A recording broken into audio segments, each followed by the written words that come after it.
Dear student, पिछले video में अपन ने वैल्यूएशन ऑफ गुडविल से रिलेटेड दो बेस बताए थे मैंने आपको, और तीन मेथड बताए थे। पहला बेस है एवरेज प्रॉफिट, दूसरा बेस है सुपर प्रॉफिट। पहला मेथड है परचेजिंग मेथड, दूसरा कैपिटलाइज मेथड और तीसरा एन्युटी मेथड। अब पहले ये जो बेस हैं एवरेज प्रॉफिट और सुपर प्रॉफिट, इनकी कैलकुलेशन कैसे की जाती है वो अपन क्लियर करेंगे। उसके बाद फिर डिफरेंट मेथड से गुडविल की वैल्यू कैसे निकाली जाती है उसको अपन स्टडी करेंगे। तो अपन चालू करते हैं पहले calculation of average profit. Calculation of average profit, average profit का फॉर्मूला होता है sum of last year profit upon number of year. इनकी average profit equal to sum कर लो, sum of last years profit upon number of years. For example हमारे पास 2021, 2022, 2023, 2024, 2025 ये last 5 years के प्रॉफिट गिवन है। इसका प्रॉफिट है 10,000, इसका है 12,000, इसका है 15,000। 2024 में लॉस हो गया 5,000, तो मैंने इसको ब्रैकेट में ले लिया। ठीक है, लॉस को अपन ब्रैकेट में शो कर देंगे। 5,000 ये लॉस हो गया और फिर यहाँ पर 25,000 प्रॉफिट हो गया।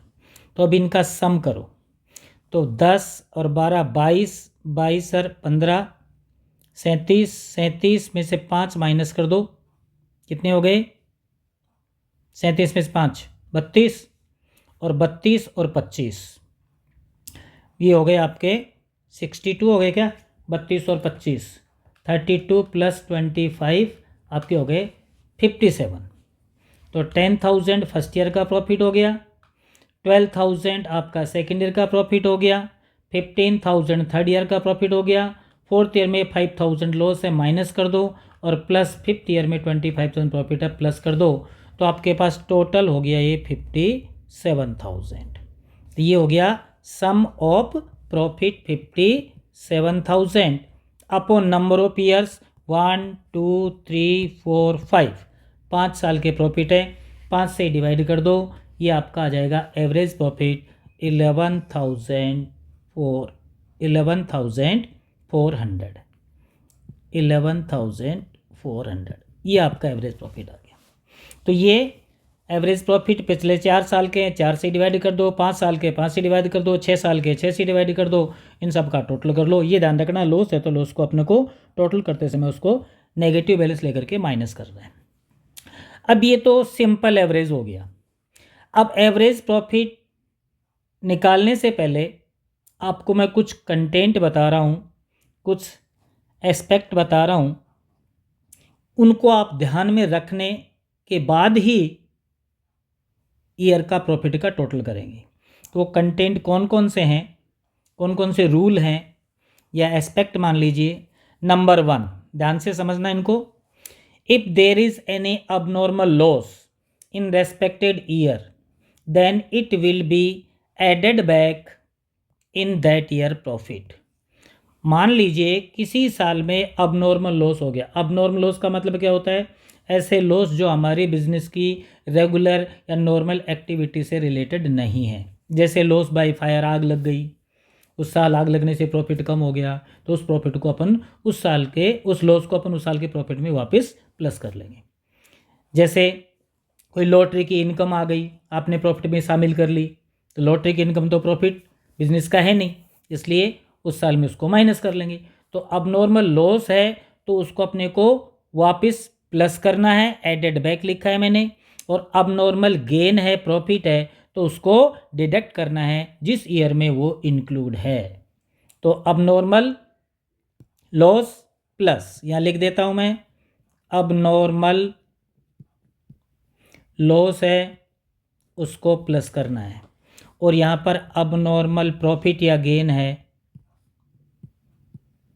प्रॉफिट या गेन है, प्रॉफिट ऑब्लिक गेन, उसको माइनस करना है। ठीक है।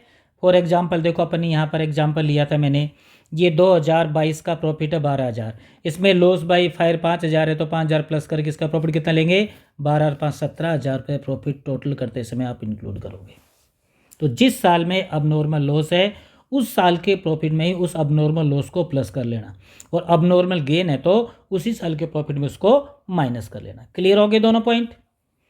there is any abnormal loss in the respected year, then it will be added back in that year profit. Number 2, if there is any abnormal gain या profit in the respected year, then it will be deducted from that year profit. अब तीसरे point पे आ जाओ। If the closing stock overvalued in any year, then it deducted from that year profit and added back in next year profit and vice versa. अब ये क्या है, by the way किसी year में आपका क्लोजिंग स्टॉक ओवर वैल्यूड हो गया, बढ़ा करके दिखा दिया। अब आपको पता है बेटा, जब क्लोजिंग स्टॉक बढ़ जाता है तो प्रॉफिट भी फर्म का बढ़ जाता है, क्योंकि ट्रेडिंग अकाउंट में अपन ओपनिंग स्टॉक डीआर में दिखाते हैं और क्लोजिंग स्टॉक सीआर में दिखाते हैं। अब क्लोजिंग स्टॉक सीआर में ज़्यादा दिखा दिया तो आपका ग्रोस प्रॉफिट ज़्यादा निकलेगा, और ग्रोस प्रॉफिट ज़्यादा निकलेगा तो नेट प्रॉफिट भी ज़्यादा निकलेगा। इसलिए किसी ईयर में यदि आपने क्लोजिंग स्टॉक को ओवर वैल्यूड कर दिया है तो जिस साल में वो ओवर वैल्यूड हुआ है उस साल के प्रॉफिट में से उसको लेस कर देंगे, डिडक्ट कर देंगे। ठीक है। और फिर ये आपको पता है कि इस साल का क्लोजिंग स्टॉक अगले साल में ओपनिंग स्टॉक में कन्वर्ट हो जाता है। इट मीन्स अगले साल को ओपनिंग स्टॉक बढ़ गया, ओपनिंग स्टॉक बढ़ने से आपका प्रॉफिट कम हो जाता है, तो नेक्स्ट ईयर के प्रॉफिट में अपन इसको ऐड कर देंगे, added back in next year profit. तो कभी भी आपका क्लोजिंग स्टॉक किसी भी साल का ओवर वैल्यूड हो जाए, ज़्यादा हो गया, तो उस साल के प्रॉफिट में से तो कम कर देना और अगले साल के प्रॉफिट में उसको बढ़ा देना, प्लस कर देना। एंड वाइस वर्सा का उल्टा, यानी कि क्लोजिंग स्टॉक आपका यदि किसी ईयर में अंडर वैल्यूड हो गया, कम हो गया, तो उस साल के प्रॉफिट में तो उसको प्लस कर देंगे और उससे नेक्स्ट ईयर के प्रॉफिट में उसको माइनस कर देंगे। क्लियर। चलो फोर्थ पॉइंट में आ जाओ। If capital expenditure treated as a revenue expenses, then the expenses amount added back in that year profit, and if any depreciation it will be deducted from that year profit and every next year profit as per method and vice versa। इसका मतलब ये है कि आपका कोई भी capital expenditure है, capital expenditure का मतलब जिससे हमारी असेट्स बढ़ जाती है, वो कैपिटल एक्सपेंडिचर होते हैं जिनका बेनिफिट हमें लॉन्ग पीरियड तक मिलता है। अब उस कैपिटल एक्सपेंडिचर, फॉर एग्जांपल आपने कोई मशीन खरीद ली, उसको आपने रेवेन्यू एक्सपेंसेस मान लिया, यानी कि मशीन की रिपेयर मान लिया।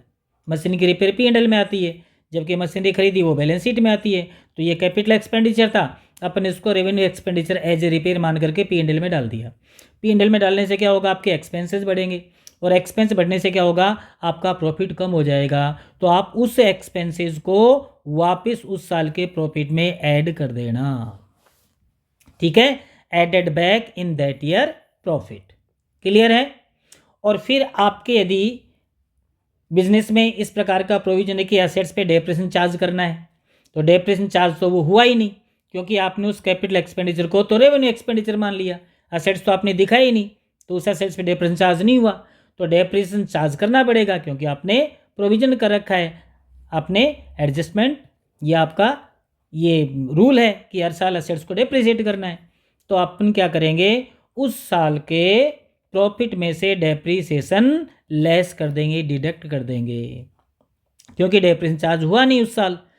होता कब, जब अपन उसको असेट्स मानते हैं, कैपिटल एक्सपेंडिचर को अपन ने तो रेवेन्यू एक्सपेंडिचर मान लिया, इसलिए असेट्स जनरेट नहीं हुई तो उस पर डेप्रिसिएशन चार्ज नहीं हुआ, इसलिए आपको डेप्रिसिएशन उस ईयर के प्रॉफिट में से लेस करना है। तो अपन क्या करेंगे, एक्सपेंसेज जो था उसको तो उस ईयर के प्रॉफिट में प्लस कर देंगे, और जो डेप्रिसिएशन है उसको माइनस कर देंगे। अब डेप्रीसिएशन माइनस करते समय ये ध्यान रखना बेटा कि जिस साल में एक्सपेंसेस किया है उसकी डेट क्या है, उस डेट से लेकर के ईयर एंड तक का तो लगेगा करंट ईयर में, और बाकी साल में पूरे साल का ही लगेगा। अब ये भी ध्यान रखना कि डेप्रिसिएशन का मेथड कौन सा है। यदि SLM स्ट्रेट लाइन मेथड है तब तो क्या करेंगे अपन, हर साल फिक्स डेप्रिसिएशन लगेगा, और यदि रिटर्न डाउन वैल्यू मेथड है WDV तो फिर आपको डेप्रिसिएशन लेस करने के बाद जो आपकी बुक वैल्यू बचेगी एसेट्स की उसी वैल्यू पर डेप्रिसिएशन चार्ज करना है। तो डेप्रिसिएशन निकालते समय मेथड का भी ध्यान रखना कि वो स्ट्रेट लाइन मेथड है या रिटर्न डाउन वैल्यू मेथड है, उसके अकॉर्डिंग डेप्रिसिएशन लेस कर देंगे। And vice versa, vice versa का मतलब आपने किसी रेवेन्यू एक्सपेंडिचर को कैपिटल एक्सपेंडिचर मान लिया, यहाँ पर रेवेन्यू था लेकिन आपने उसको मान लिया यहाँ पर कैपिटल एक्सपेंडिचर, तो सारा उल्टा कर देना। जैसे अपन ने क्या किया था, एक्सपेंसेस को यहाँ पर प्लस किया था ना, एक्सपेंसेस को माइनस कर देना, और डेप्रिसिएशन क्या किया था अपन ने यहाँ पर माइनस किया था ना, डेप्रिसिएशन को प्लस कर देना। Clear. Number 5, if any expenses increase in future and income decrease in future then it will be deducted from all years profit and vice versa. For example, पहले पार्टनर्स को अपन salary नहीं देते थे, अब ये डिसाइड किया कि सभी पार्टनर्स को सैलरी भी देनी पड़ेगी। ठीक है, तो पार्टनर को सैलरी दी नहीं अपन ने, सैलरी नहीं दी तो आपका एक्सपेंसेस कम हो गया, प्रॉफिट बढ़ गया, तो सैलरी आप हर साल के प्रॉफिट में से लेस कर देना। ठीक है, और यदि ऐसा नहीं करना चाहो तो बेटा पहले एवरेज निकाल लेना, फिर एक बार लेस कर देना, आंसर वही आएंगे आपके। वाइस वर्सा, वाइस वर्सा का मतलब यदि आपके एक्सपेंसेस डिक्रीज हो गए, कम हो गए, और इनकम इंक्रीज हो गई तो अपन क्या करेंगे, उस ईयर के प्रॉफिट में उसको प्लस कर देंगे। क्लियर। और number 6, if profit are given in ascending order और डिसेंडिंग ऑर्डर, यदि आपके प्रॉफिट कंटिन्यू बढ़ते हुए क्रम में है, 10,000, 12,000, 15,000, 20,000, 25,000 ऐसे इंक्रीजिंग ऑर्डर में है, तो उनको वेट अलॉट कर देंगे अपन, वेटेड एवरेज निकालेंगे, सिंपल एवरेज गए, वेट अलॉट कर देंगे 1, 2, 3, 4, 5 ऐसे वेट अलॉट करके उसको इनटू कर लेंगे प्रॉफिट से, फिर वो आपके प्रोडक्ट आ जाएंगे, और फिर product upon sum of product से डिवाइड करके वेटेड एवरेज प्रॉफिट निकाल लेंगे। ये क्वेश्चन आएगा तब आपको मैं और क्लियर कर लूँगा। ठीक है, तो ये कुछ 6 रूल्स हैं जो एवरेज प्रॉफिट निकालते समय आपको यूज़ करने हैं। इट मीन्स इनका टोटल करने से पहले अपन पहले ही प्लस माइनस अब नॉर्मल केस को एडजस्ट कर लेंगे, उसके बाद फिर टोटल करेंगे, फिर एवरेज निकालेंगे। क्लियर है। चलो अब देखो, दूसरा है सुपर प्रॉफिट। अभी जो अपन ने किया था वो था कैलकुलेशन ऑफ एवरेज प्रॉफिट। अब सुपर प्रॉफिट की कैलकुलेशन कैसे होगी। सुपर प्रॉफिट का फॉर्मूला है बेटा average profit minus normal profit, यानी कि super profit equal to average profit minus normal profit. अब नॉर्मल प्रॉफिट कैसे निकालेंगे, इसका फॉर्मूला है capital employed into NRR। NRR का मतलब है normal rate of return. Normal rate का मतलब मार्केट में इंटरेस्ट की क्या रेट चल रही है, यानी कि जो पैसा हमने बिजनेस में लगाया उससे जो हमें as a average profit return मिला, यदि उसी पैसे को अपन बाहर कहीं इन्वेस्ट करते, किसी को क्रेडिट पे लोन पे देते, तो हमें क्या रिटर्न मिलता, वो कहलाती है normal rate of return in upon 100। तो ये capital employed into NRR upon 100 से आपका क्या निकल जाएगा, नॉर्मल प्रॉफिट निकल जाएगा। अब एवरेज प्रॉफिट जो अपन ने पहले कैलकुलेशन की उससे एवरेज प्रॉफिट निकाल लो, नॉर्मल प्रॉफिट इस फॉर्मूले से निकाल लो, और average profit normal profit minus कर दो, आपका सुपर प्रॉफिट आ जाएगा। ठीक है, अब कैपिटल एम्प्लॉयड कैसे निकालोगे, कैपिटल एम्प्लॉयड का भी फॉर्मूला है।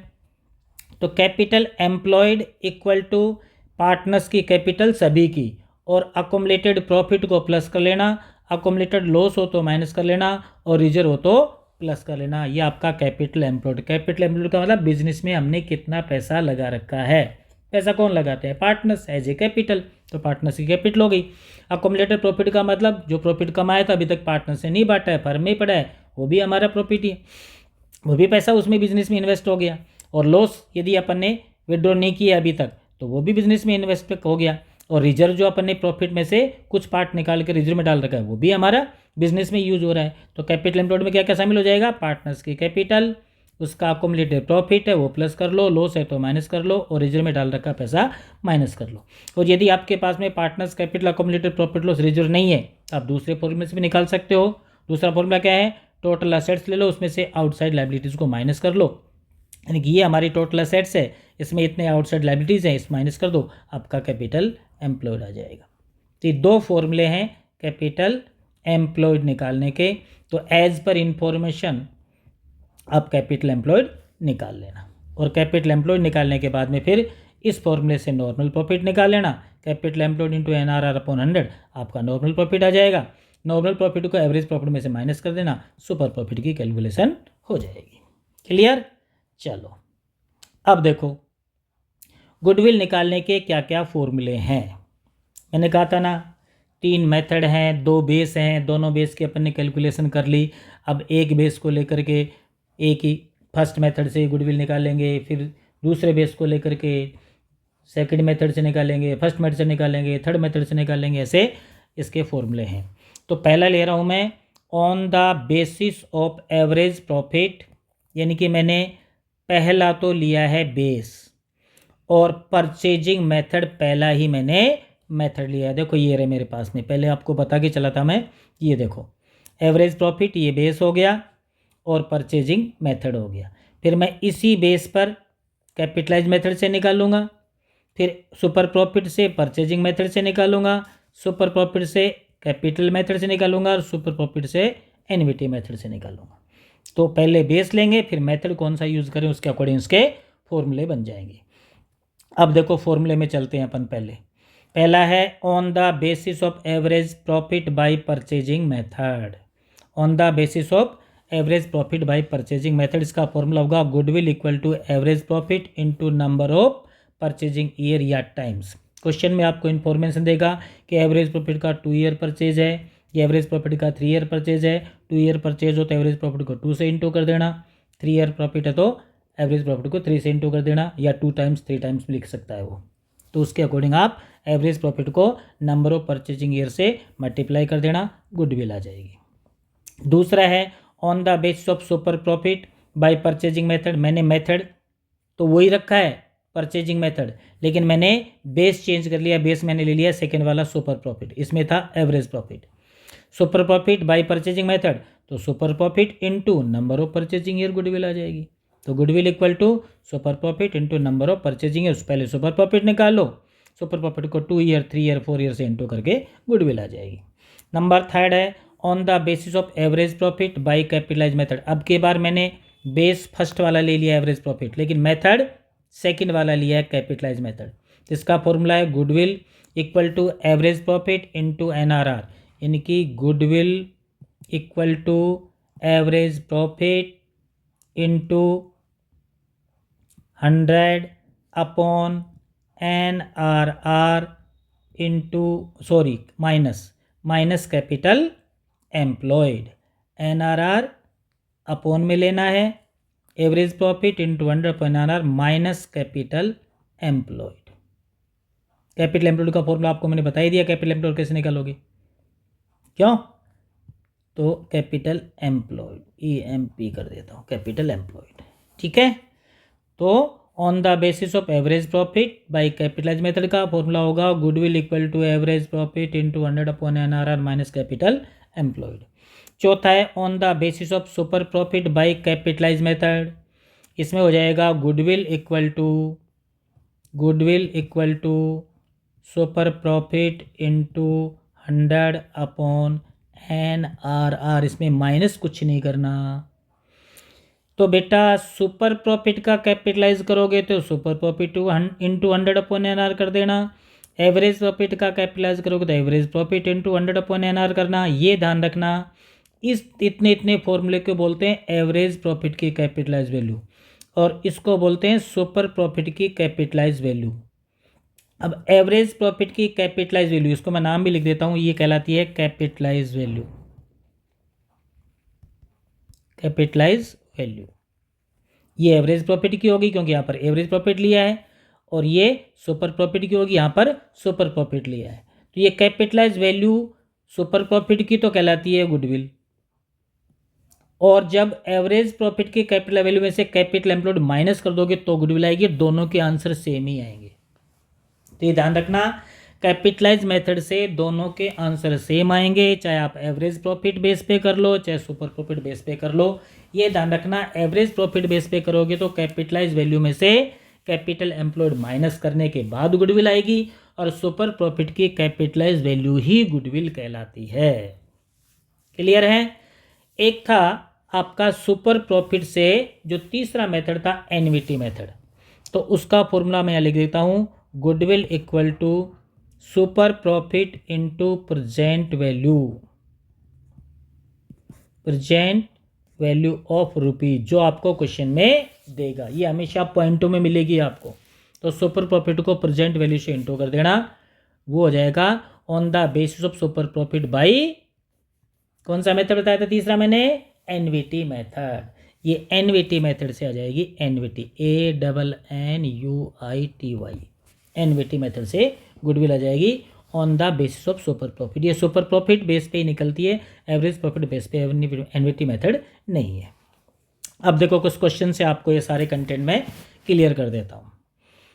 पहला क्वेश्चन ले रहा हूँ, the goodwill of the firm is valued 4 year purchase, इसका मतलब 4 से इंटू करना है ऑफ द एवरेज प्रॉफिट को, ठीक है। लास्ट 5 ईयर्स के प्रॉफिट गिवन है, प्रॉफिट है 1819 का 2 लाख, 1920 का 3 लाख, नेगेटिव देखो ब्रैकेट लगा रखे मैंने, इसका मतलब ये लॉस है। उसके बाद 2021 में 4,50,000 इंक्लूडिंग अबनॉर्मल गेन, मैंने क्या बताया था, अबनॉर्मल गेन को माइनस करना है।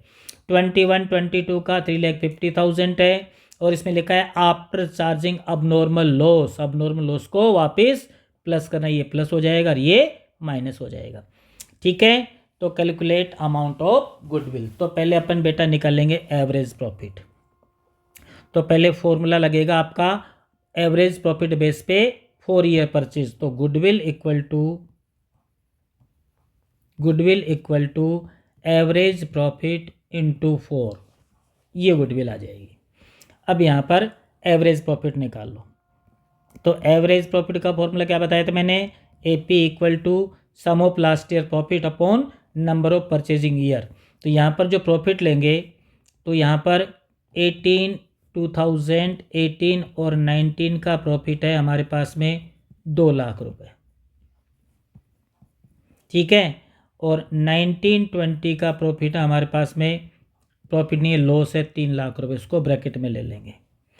और 2021 का प्रॉफिट हमारे पास है 4,50,000 रुपये, और 21-22 का प्रॉफिट हमारे पास में 3,50,000 रुपये, ठीक है। और 22-23 का हमारे पास प्रॉफिट है 2,60,000, 2,60,000। अब देखो 2020-21 में अब नॉर्मल गेन है, माइनस कर दो 50,000, और 2021-22 में अब नॉर्मल लॉस है, इसको प्लस कर दो 90,000। तो इसमें 50,000 माइनस करने हैं, तो इसका तो प्रॉफिट रहेगा एज इट इज़ 2 लाख का 2 लाख, इसका हो जाएगा एज इट इज़ 3 लाख का 3 लाख, लेकिन ये लॉस है, ब्रैकेट में ले लो इसको। अब इसका हो जाएगा 4 लाख, क्योंकि 50,000 माइनस कर दिए ना, और इसका हो जाएगा 4,40,000, ये प्लस कर दिया 90,000, 350 प्लस 90 कितना हो गया 440, और इसका 2,60,000 रुपये हो जाएगा। अब इनका सम कर लो, तो 2 lakh plus 4 lakh plus 4,40,000 plus 2,60,000 और माइनस कर दीजिए लॉस 3 लाख। तो 3 लाख लॉस करने के बाद में आपका एवरेज इसका टोटल आ जाएगा 10 लाख, 10 लाख। तो अब इसको एवरेज प्रॉफिट के फॉर्मूले में लगा देंगे, average profit equal to sum of last years profit upon number of years. Upon number of years. तो sum of last year profit आपका आ गया 10 लाख। नंबर ऑफ ईयर्स आपके पास 1 2 3 4 5, 5 से डिवाइड कर दो, एवरेज प्रॉफिट आपका 2 लाख रुपए आ गया। ठीक है, अब यहाँ पर इसको वैल्यू के अकॉर्डिंग पुटअप कर दो। Goodwill equal to 2 lakh into 4 year purchase, तो ये आपकी गुडविल की वैल्यू हो गई 8 लाख रुपए। समझ गए? तो इस कौन सा मेथड हुआ ये? एवरेज प्रॉफिट का परचेजिंग मेथड। कितने हो गए? गुडविल की वैल्यू कितनी हो गई? 8 लाख रुपए। ठीक है, क्लियर है। चलो एक क्वेश्चन और देखो।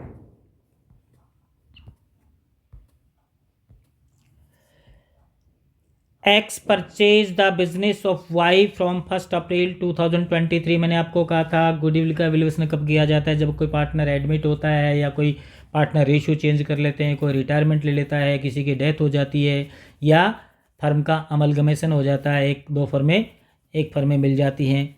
तो इस प्रकार के केसेस में गुडविल का वैल्यूएशन किया जाता है, गुडविल की वैल्यू निकाली जाती है। तो यहाँ पर इसने बिजनेस ही अपना सेल कर दिया। इट मीन्स एक्स ने परचेज कर लिया वाई के पूरे बिजनेस को। उस समय उसकी गुडविल क्या थी वो निकालने के लिए कह रहा है, और ये कह रहा है for this purpose it is valued 100% of the annual average profit of last 4 years. इनकी पिछले 4 साल का जो एवरेज प्रॉफिट निकलेगा उसके बराबर ही, 100% का मतलब उसके इक्विवेलेंट ही आपको गुडविल की वैल्यू लेनी है। यहाँ पर प्रॉफिट दिए हैं आपके पास में 31 मार्च 2020 का 1 लाख रुपए है, 21 का 1.5 लाख रुपए है, 22 का 150 है, 23 का 2 लाख रुपए। 4 साल के प्रॉफिट हो गए। अब आगे लिखा है after debiting loss of stock by fire. अब नॉर्मल लॉस आ गया बेटा, ये प्लस हो जाएगा। यहाँ पर लिखा है इंक्लूडिंग वॉलेंट्री रिटायरमेंट कंपनसेशन पे 80,000, ये भी अब नॉर्मल लॉस है, ये भी प्लस हो जाएगा। ठीक है, और नीचे 2 केस और दे दिए। Verification of the books of account revalued the followings. Number 1, during the year ending 30/21 a machine got destroyed in accident, 60,000 was written off as loss, ये भी अब नॉर्मल लॉस है, ये भी प्लस हो जाएगा। यानी कि एक मशीन का एक्सीडेंट हो गया और उसको अपन ने P&L में डाल दिया, प्रॉफिट लॉस अकाउंट से चार्ज कर लिया। ऑन 1 जुलाई 2021 को 2 कंप्यूटर खरीदे थे जिसकी कॉस्टिंग 40,000 रुपये ईच, 80,000 के हो गए, परचेज कर लिए और डेबिटेड टू ट्रेवलिंग एक्सपेंसेस। अब देखो खरीदे थे कंप्यूटर ही हमारी असेट्स है और इसको अपन ने ट्रेवलिंग एक्सपेंसेस मान करके P&L के डेबिट में डाल दिया। इट मीन्स एक्सपेंसेज आपने बढ़ा दिए, तो उस साल का प्रॉफिट कम हो गया, तो ये भी इस साल में प्लस हो जाएंगे। और फिर depreciation to be charge 10% per annum straight line method, फिर उसके ऊपर डेप्रीसिएशन चार्ज करना था, डेप्रीसिएशन चार्ज हुआ ही नहीं क्योंकि आपने तो उसको कंप्यूटर माना ही नहीं, आपने तो उसको ट्रेवलिंग एक्सपेंसेस, तो डेप्रीसिएशन माइनस हो जाएगा। और ये जो 40,000 के 2 कंप्यूटर थे 80,000 जिसको आपने P&L में डाल दिया था एक्सपांड करके, इससे प्रॉफिट कम हो गया था, ये प्लस हो जाएंगे। ठीक है, तो पहले इसका क्या करेंगे, एवरेज प्रॉफिट निकालेंगे देख, और फिर उसका 100% आपकी गुडविल आ जाएगी। तो पहले अपन करते हैं कैलकुलेशन ऑफ एवरेज प्रॉफिट। तो यहाँ पर कैलकुलेशन ऑफ एवरेज प्रॉफिट, ठीक है। अब यहाँ पर ईयर देख लो कौन कौन सी है, 20, 21, 22, 23, 31 मार्च 2020, 2021, 2022 और 2023, ये 4 साल के प्रॉफिट हैं। ये यहाँ पर ये पहले प्रॉफिट लिख लो। प्रॉफिट कितना कितना है, पहला है 1 लाख रुपए, तो 2020 का है। उसके बाद 1.5 लाख रुपए है लॉस के 2021 में। उसके बाद 1,50,000 प्रॉफिट है 2022 में। और फिर 2 लाख रुपए प्रॉफिट है 2023 में। ठीक है, अब इसमें अब नॉर्मल प्रॉफिट लॉस अब एडजस्ट कर लेंगे। यहाँ पर एडजस्टमेंट ऑफ अब नॉर्मल, अब देखो इसमें 2020 में क्या है, लॉस बाई फायर है 50,000 का। तो 2020 के प्रॉफिट में 50,000 प्लस कर लो। अब नॉर्मल लॉस प्लस होगा, गेन माइनस होगा। फिर 2021 में including voluntary retirement compensation, retirement के समय कंपनसेशन देना पड़ गया एम्प्लॉयज़ को, ठीक है, ये भी अब नॉर्मल लॉस है। और ये भी प्लस कर लो 80,000, अब नॉर्मल लॉस है ना, ये भी प्लस कर लो 80,000।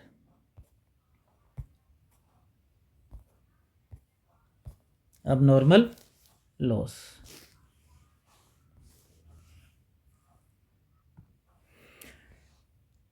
दो 2021 में इंक्लूडिंग वॉलेंट्री रिटायरमेंट कंपनसेशन 80,000, ये भी अब नॉर्मल लॉस है, इसको भी प्लस कर दो 80,000। ये तो रेस्पेक्टेड ईयर के आगे ही आपके एडजस्टमेंट दिए हुए हैं। अब नीचे देखो, during the year ended 31 March 21 यानी कि 2021 में a machine got destroyed in accident and 60,000 was written off as loss in profit and loss account. अब देखो ये मशीन नष्ट हुई थी, ये आपका कैपिटल लॉस था, इसको रेवेन्यू लॉस मान करके P&L में डाल दिया। इट मीन्स P&L में लॉस बढ़ गया, इससे प्रॉफिट कम हो गया। तो 2021 में 60,000 प्लस कर दो, ये 60,000 प्लस हो गए 2021 में, ठीक है बेटा। उसके बाद में आ जाओ सेकेंड पॉइंट पे।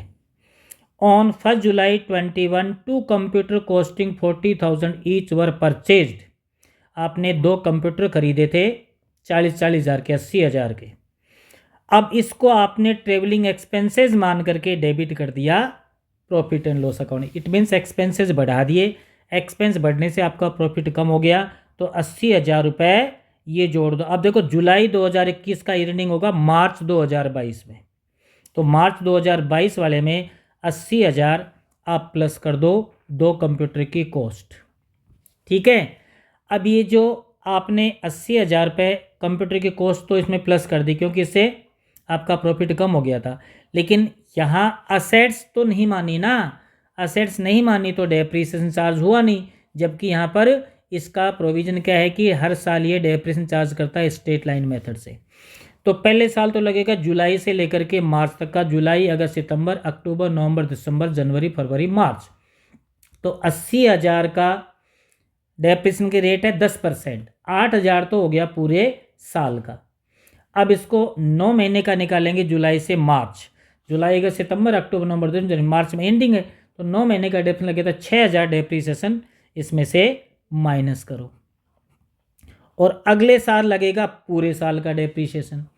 अब यहाँ पर स्ट्रेट लाइन मेथड है, इसका मतलब हर साल 80,000 रुपये लगेगा डेप्रीसिएशन, क्योंकि 2 कंप्यूटर थे आपके पास, एक कंप्यूटर कॉस्ट थी 40,000 इंटू 2, 80,000 की कॉस्ट हो गई, है ना।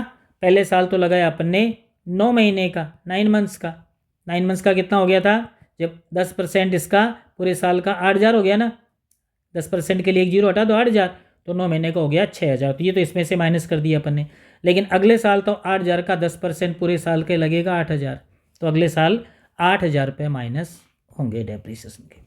अब इसका नेट प्रॉफिट निकाल करके और फिर इसका एवरेज कर लेंगे। तो पहले साल का हो गया 1,50,000, 1,00,000 प्लस 50,000। दूसरे साल का हो गया लॉस है पहले से ही 80,000 प्लस के और 60,000 प्लस के, 1,40 तो हो गए प्लस के और माइनस के कितने हैं 1,50, तो ये दूसरे साल का हो गया 10,000 माइनस के। और उसके बाद में 1,50,000 प्लस 80,000, 1,50,000 तो प्रॉफिट है, 80,000 अपन ने वो कंप्यूटर वाले प्लस कर दिए और 6,000 इसमें डेप्रीसिएशन माइनस कर लो, इसका जाएगा 2,24,000 रुपये, ठीक है। 1,50 प्लस 80 2,30, 2,30 में से 6 माइनस कर दो 2,24, और 2,00,000 में से 8,000 माइनस कर दो 1,92,000। अब ये आपका नेट एवरेज प्रॉफिट हो गया। अब इसके अकॉर्डिंग आप इनका एवरेज निकालोगे तो इनका टोटल कर लो, 1,50,000 तो प्लस के माइनस के 10,000, ठीक है। प्लस के 2,24,000 और प्लस के 1,92,192, 192, तो इनका सम हो गया 5,56,000। 10,000 ये ब्रैकेट में थे, माइनस होंगे, ये ध्यान रखना बेटा, ठीक है। कितना हो गया? 5,56,000। अब इसको एवरेज निकाल लेंगे तो आपका एवरेज प्रॉफिट आ जाएगा। तो average profit equal to 5,56,000 upon number of year 1 2 3 4, 4 से डिवाइड कर दो। तो 4 से डिवाइड करने पर इसका 556 डिवाइडेड 4 1,39,000 और इसका ये आ गया आपका एवरेज प्रॉफिट। और इसका 100% का मतलब 100 और परसेंट का मतलब 100, इट मीन्स 1 टाइम हो गया। तो गुडविल इक्वल टू 1,39,000 इंटू 1, ये 100% का मतलब सेम अमाउंट ही आती है, तो 1,39,000 इसकी गुडविल आ जाएगी। क्लियर है बेटा? अब आपको आगे नेक्स्ट वीडियो में और भी से थोड़े टिपिकल क्वेश्चन कराऊंगा जो अक्सर बोर्ड में एग्ज़ाम में आते हैं। तो आपको ये 4-5 कंटेंट हैं, एक तो इनको लर्न करना है बेटा। कौन से? जो मैंने आपको 6 मेन पॉइंट बताए थे, कौन कौन से? ये इनको ध्यान में रखना है। एक तो वापस रिपीट कर देता हूँ, अब नॉर्मल लॉस को प्लस करना है, अब नॉर्मल गेन को माइनस करना है। यदि आपका क्लोजिंग स्टॉक ओवर वैल्यूड हो गया, उस साल में लेस करना है, अगले साल में प्लस करना है। और यदि उल्टा हो गया, अंडर वैल्यूड हो गया, तो इस साल में आपको प्लस करना है करंट ईयर में, और नेक्स्ट ईयर में माइनस करना है। कैपिटल एक्सपेंडिचर को आपने रेवेन्यू एक्सपेंडिचर ट्रीट कर लिया, तो क्या करोगे? एक्सपेंसेस अमाउंट को वापस ऐड प्लस कर दोगे उस ईयर के प्रॉफिट में, और डेप्रिसिएशन चार्ज हुआ है तो उसको माइनस कर दोगे, ठीक है। और यदि इसका उल्टा हो गया कि आपने रेवेन्यू को कैपिटल मान लिया, तो फिर अपोजिट कर देना, यानी कि एक्सपेंसेस को तो लेस कर देना और डेप्रिसिएशन को प्लस कर देना। और एक्सपेंसेस यदि बढ़ रहे हैं इन फ्यूचर, तो सभी ईयर्स के प्रॉफिट में से उन एक्सपेंसेस को माइनस कर देना। और यदि आपका इंक्रीजिंग या डिक्रीजिंग ऑर्डर में हो प्रॉफिट, तो फिर आपको सिंपल एवरेज यूज़ नहीं करना है, वेटेड एवरेज मेथड यूज़ करना है। वैसे आपको क्वेश्चन में इंफॉर्मेशन दे देगा कि सिंपल एवरेज से करना है या वेटेड एवरेज से करना है, उसके अकॉर्डिंग कर लेना। वेटेड एवरेज के भी अपने क्वेश्चन लेंगे, ठीक है। तो ये 6 तो कंटेंट है, ये लर्न करने हैं। उसके बाद में फॉर्मूले बेटा पक्का याद होने चाहिए आपके। सुपर प्रॉफिट कैसे निकालते हैं, सुपर प्रॉफिट के लिए हमें क्या चाहिए? नॉर्मल प्रॉफिट चाहिए, एवरेज प्रॉफिट चाहिए। एवरेज प्रॉफिट कैसे निकालते हैं, नॉर्मल प्रॉफिट कैसे निकालते हैं, कैपिटल एम्प्लॉयड कैसे निकालते हैं, ये आपको फॉर्मूले याद होने चाहिए। फिर इनके गुडविल निकालने के फॉर्मूले हैं, एवरेज बेसिस पे परचेजिंग मेथड का, उसके बाद सुपर प्रॉफिट पे परचेजिंग मेथड का, एवरेज प्रॉफिट का कैपिटलाइज का, सुपर प्रॉफिट का कैपिटलाइज, और सुपर प्रॉफिट का कौन सा? NVT method. ये सारे फॉर्मूले लर्न कर लेना ताकि क्वेश्चन निकालने में कोई दिक्कत नहीं आए। फिर भी कोई डाउट हो तो आप मुझे कमेंट्स भेज देना, मैं आपके डाउट सोल्व कर दूंगा। थैंक यू बेटा।